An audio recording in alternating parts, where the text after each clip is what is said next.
actual e-spring filter is differs from the competitors. These are two main competitors. I have to tell you that I already purchased 15 others of it, and it's worked like with the exact same, so you can try that at home if you'd like as well. You can see it's very smooth surface. It's very even. If you compare it with the competitors, it's more porous. You can see the actual brittles and piece of it, same here. This difference happens because of the different technology production. So we produce ours in a 3-in-1 technology. When first step is we use coconut shell carbon.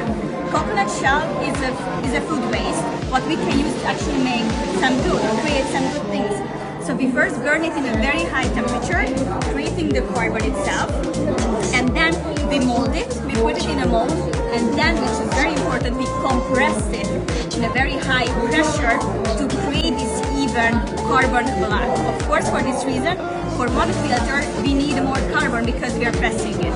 Competitors can skip this step. They're not going to press it. They're just going to collect the carbon and put it into the mold. That's why it's brittling. That's why it has this porous surface. What's the problem with that?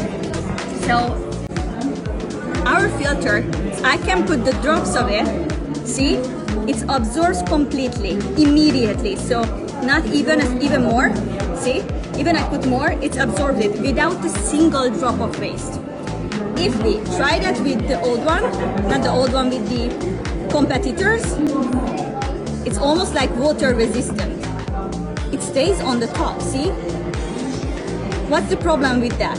Because this surface in this way does not absorb the water. If the water doesn't go into the filter, how are you gonna filter it?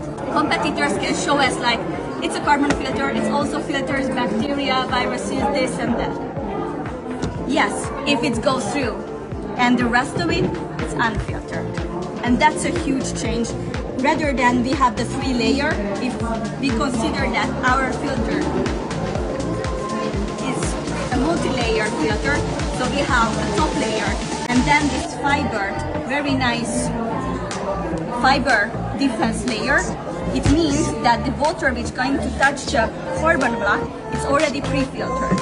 It's important because the bigger particles like iron, chlorine, sand, it's not going to stuck on the surface of the carbon, so the carbon filter can actually do its job to filter out everything down to 0.5 micron, and that makes the difference. This way we can maximize the effectiveness of the filtration process and avoid that the actual filtered water still gonna have some contaminants.